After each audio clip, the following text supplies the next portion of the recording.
여러분 안녕하십니까? 광주 MBC 뉴스데스크입니다. 윤석열 대통령 퇴진을 외치는 지역사회의 목소리가 커지고 있습니다. 윤석열 대통령 탄핵을 주제로 광주 지역 시민단체들이 오늘 시국회의를 열었는데 오는 23일 광주에서 대규모 집회도 열기로 했습니다. 또 지난주 전남대 교수들이 윤석열 대통령을 규탄하는 시국선언을 한 데 이어 오늘은 전남대 학생들도 시국선언에 나섰습니다. 김초롱 기자의 보도입니다. 광주 시민 100여 명이 한자리에 모였습니다. 지역 시민단체 9곳이 공동 주최한 시국회의입니다. 퇴진을 넘어 새로운 대한민국을 주제로 자유토론을 벌이고 있습니다.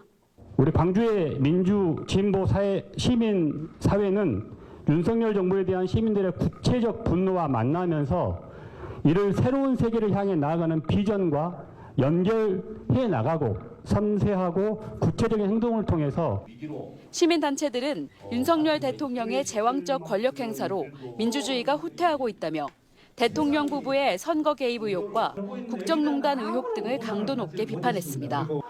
하지만 이 같은 시민들 분노에도 박근혜 대통령 탄핵 때와 달리 촛불 집회로 이어지지 않는 것은 대통령 거부권에 막힌 연이은 특검 실패와 민주당 보수화 경향이 겹치면서 시민들 열망이 제대로 분출되지 못하고 있기 때문이라고 진단했습니다. 시민단체에서 2명, 3명만 놀고 나오면은 금남도를 외울 겁니다. 많은 인원들이 참석해야만이 윤석열 정부를 퇴진을 시키든 탄핵을 하든 무엇을 하든 할 거 아닙니까? 전남대학교에서는 학생들이 시국선언문을 발표했습니다. 지난 6일 교수들의 시국선언에 이어 학생들이 움직이기 시작한 겁니다. 정치, 외교, 경제, 안보 등 모든 분야에서 대한민국의 국격은 땅바닥으로 추락했다. 윤석열은 즉각 탄핵하라. 학생들은 김건희 여사의 명품 가방 수수와 주가 조작 의혹에 더해 명태균 씨의 국정농단 실체가 드러났다며 대통령 퇴진을 요구했습니다. 최근에 보면 전국적으로 학교나 혹은 교수님들, 학생들이 이 윤석열 탄핵 시국선언을 많이 하고 있는 걸 좀 보고 마음과 맞는 다른 친구와 함께 지역 시민단체들은 이번 시국회의 내용을 바탕으로 다음 주 토요일 광주 5.18 민주광장에서 대규모 시국 대성회를 열기로 했습니다. 시민단체들의 움직임에 광주 민심이 어떻게 반응할지 주목됩니다. MBC 뉴스 김초롱입니다. 한강 작가를 노벨문학상으로 이끈 작품 소년이 온다의 실제 주인공 유족인 문제학 열사에 모친 김길자 여사가 유족들의 눈물이 젖은 소년이 온다 책을 광주시에 기증했습니다. 이 책은 문 열사의 부친 고 문건양 씨가 생전에 읽던 것으로 아들을 그리워하며 흘린 눈물 자국과 열사의 이름을 적은 메모 등이 남아 있습니다. 문제학 열사는 한강 작가의 소설 소년이 온다에서 나온 주인공 동호의 실존 인물로 5.18 민주화운동 당시 끝까지 도청에 남아 투쟁하다가 계엄군 총격에 숨졌습니다. 광주와 전남 지역 84개 고사장에서도 2025학년도 대학 수학능력 시험이 순조롭게 치러졌습니다. 의대 증원과 N수생 증가 등 변수가 많았던 수능을 치르는 수험생과 초조한 마음으로 기다려야 했던 학부모들에게는 무척 길었던 하루였을 텐데요.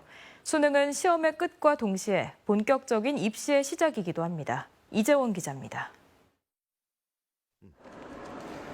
어둠이 서서히 걷히기 시작하는 광주의 한 고사장.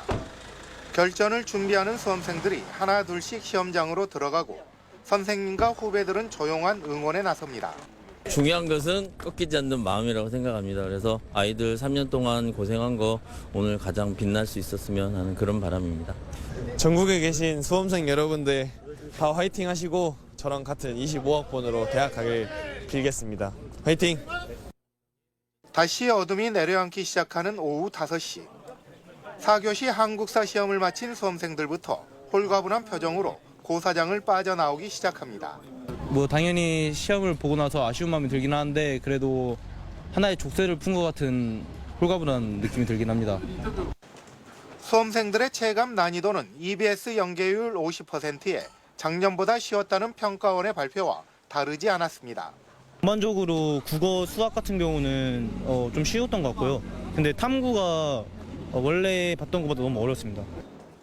수능은 끝났지만 이제부터 본격적인 입시의 시작입니다. 광주시 교육청은 다음 주부터 대학별 면접에 대비해 수험생을 대상으로 모의 면접을 진행할 계획입니다. 또 수능 가채점과 실채점 결과를 분석해 정시 지원을 위한 배치 자료를 만들고 입시 전략 설명회도 개최하는 등 수능 이후 진학 지도에 나설 예정입니다. 최저를 못 맞췄다 했을 때는 또 이 자신이 얻은 점수에 가장 최적화된 정시 모집 전형을 이렇게 찾아야 되기 때문에 이 남은 시기에 여러 가지 많은 그 입시 정보들을 이렇게 찾아서 연구를 해야 된다고 생각합니다.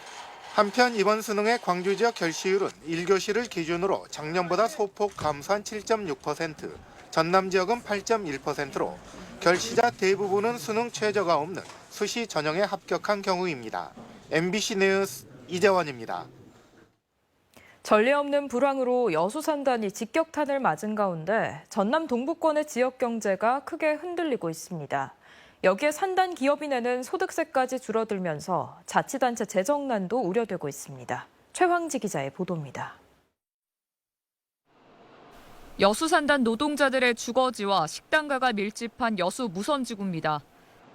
밤낮 할 것 없이 유동인구가 많았지만 지금은 한산한 모습입니다.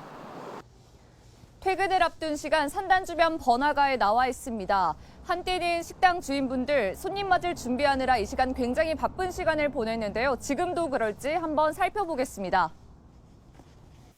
대로변에 위치한 이 식당은 가성비가 좋아 인기가 많았습니다. 하지만 산단 기업들이 경영난에 회식비까지 줄이면서 최근 손님 발길이 뚝 끊겼습니다. 옛날에 이제 그 장사 시간 때는 자리가 자석이 다 차고 그랬는데 지금 반도 안 차고 사람들이 그냥 많이 줄어 있죠, 이거. 직원들의 단골 회식 장소로 예약 문의가 잇따랐던 한 일식집도 어려움을 호소하기는 마찬가지. 급격히 매출이 떨어지면서 7명이던 직원을 3명까지 줄였습니다. 이 동네 다 물어보면 알겠지만은 사람이 안 들어가. 우리도 직원 다 내보냈어요. 할 게 없지. 임금이라도 줘야 되니까. 지난해 여수 관내 음식점 폐업 수는 코로나 때와 비슷하거나 많습니다. 팬데믹 때처럼 지역 자영업자들이 어려움을 겪고 있습니다. 여수 산단 불황으로 다양한 사업을 추진해야 할 여수시도 난감합니다. 지난해 산단 입주 기업이 여수에 납부한 지방 소득세는 약 1,600억 원. 하지만 8월까지 납부된 액수는 550여억 원으로 1,000억 원 이상이 감소했습니다. 연말에도 세수 감소가 예상되다 보니 내년도 여수시 긴축 재정이 불가피해졌습니다. 납부가 적어 예산을 줄여서 편성했는데 내년에는 더 어려울 것 같아서 내년도 예산을 더 긴축 재정으로 편성하고자 합니다.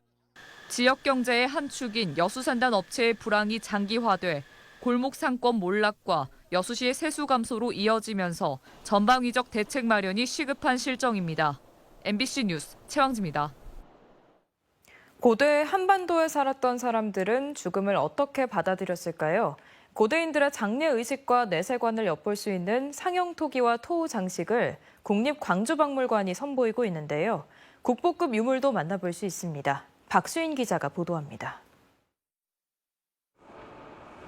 하늘과 땅을 오가는 새를 고대인들은 죽은 자를 하늘로 인도하는 안내자로 여겼습니다. 그래서 죽은 자의 무덤에 흙으로 빚은 새의 형상을 함께 묻었습니다. 반려견으로 보이는 동물 형태의 토기와 술잔 모양의 토기를 함께 묻기도 했습니다. 해남의 무덤에서는 답을 짓는 부뚜막 형태의 토기가 발견됐습니다. 당시 사람들은 죽어서도 그 삶이 계속 이어진다고 생각했던 것 같습니다. 그래서 그 사람이 생전에 사용했던 그런 것들을 무덤에 넣어서 죽은 후에도 계속 사용할 수 있게끔 했던 것 같습니다. 고대인들의 장송 의례와 내세관을 엿볼 수 있는 상형 토기와 토우 장식 유물 240여 점이 국립광주박물관에 전시됐습니다. 어린이 손가락만한 크기의 흙인형 토우는 신라 무덤에서 발견되는 독특한 부장품입니다. 악기를 연주하는 사람과 사냥하는 사람, 표범과 거북이 등 다양한 동물 문양의 토우가 죽은 자의 영원한 여정을 동행했습니다. 투박해 보이지만 사실적으로 묘사된 토우는 고대인들의 생활 모습과 함께 죽음 이후에도 편안한 삶이 계속되기를 바라는 의식을 담고 있습니다.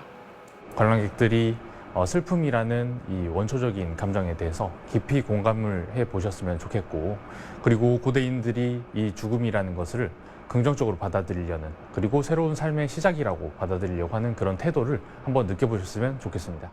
삶과 죽음, 부활의 상징으로 가득한 국보 토우장식 항아리와 신라의 피에타라 불리는 자식의 죽음을 지키는 여인상은 토우 유물의 백미로 꼽힙니다. 고 이건희 회장이 기증한 말 모양 상형 토기를 찾아보는 것도 전시 관람의 재미 가운데 하나입니다. MBC 뉴스 박수인입니다.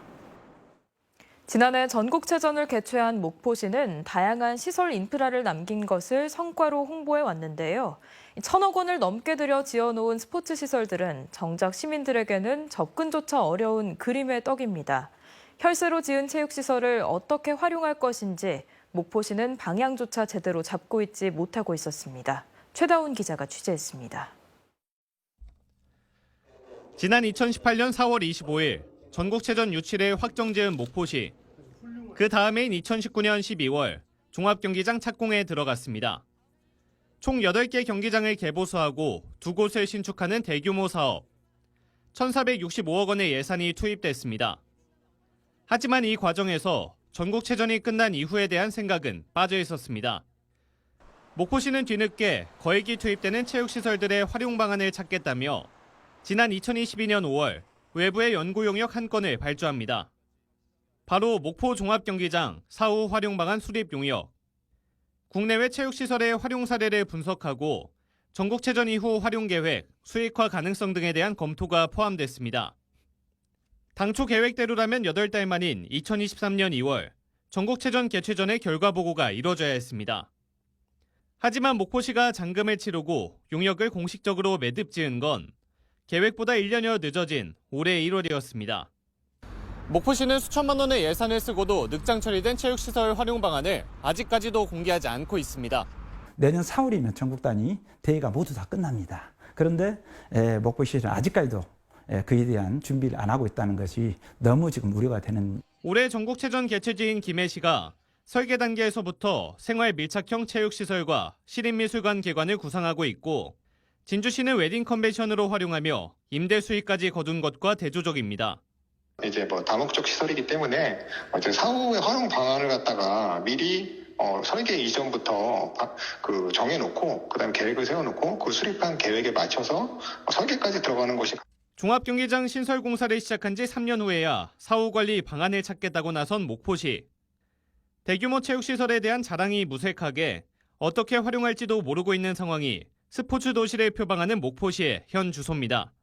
MBC 뉴스 최다훈입니다. 시행사가 법정 관리에 들어가면서 중단됐던 여수 경도 해양관광단지 진입도로 조성 사업이 이달 중 재개될 전망입니다. 당초 계획대로 오는 2026년 말 개통할 수 있도록 할 방침인데, 여수 세계선 박람회 개최 전 임시 개통될 수 있도록 공기 단축이 필요하다는 지적도 나오고 있습니다. 김주희 기자가 보도합니다. 지난해 9월 본격적으로 시작된 여수 경도 해양관광단지 진입도로 개설 사업. 여수시 신월동과 경도를 해상 교량으로 잇는 이 사업은 지난 6월 멈춰버렸습니다. 사업 시행사인 남양건설이 광주지법에 법정 관리를 신청하면서 건설 자재 수급 등 차질로 중단된 겁니다. 상당 기간 차질이 불가피할 것으로 예상됐던 연장 1.35km 구간의 여수 경도 해양관광단지 개설 사업이 최근 극적으로 돌파구를 마련했습니다. 공동 도급사인 금광기업이 남양건설 지분을 전량 양도받기로 결정하면서 이르면 이달 중 사업이 재개될 수 있을 전망입니다. 현재 종합 공정률은 20% 수준입니다.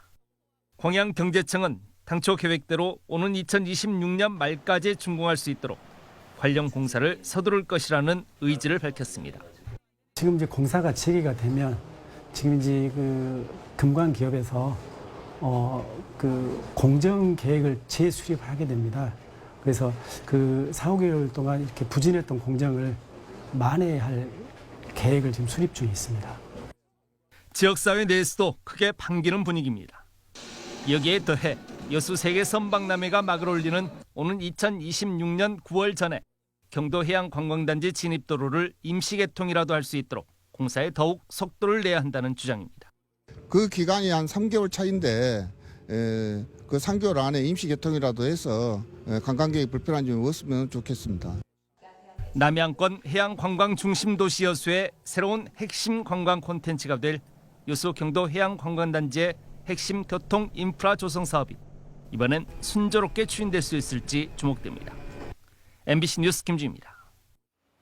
광주시가 추진 중인 대중교통 자전거 보행 중심의 교통체계, 이른바 대자보도시 프로젝트를 살펴보는 토론이 생방송됩니다.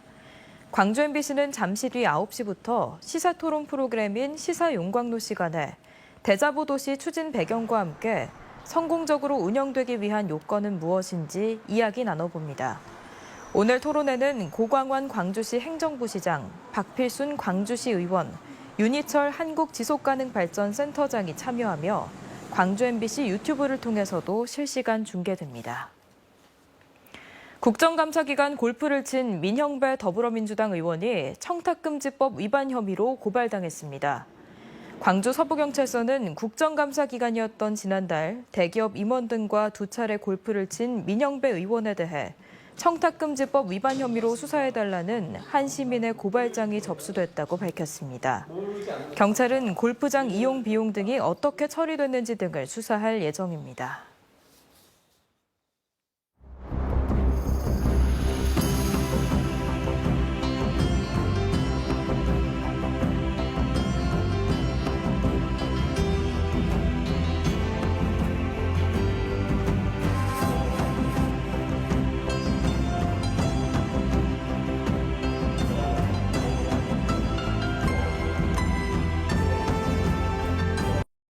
언제 어디서나 내 손 안의 뉴스. 광주 MBC 뉴스 유튜브 구독으로 함께하세요.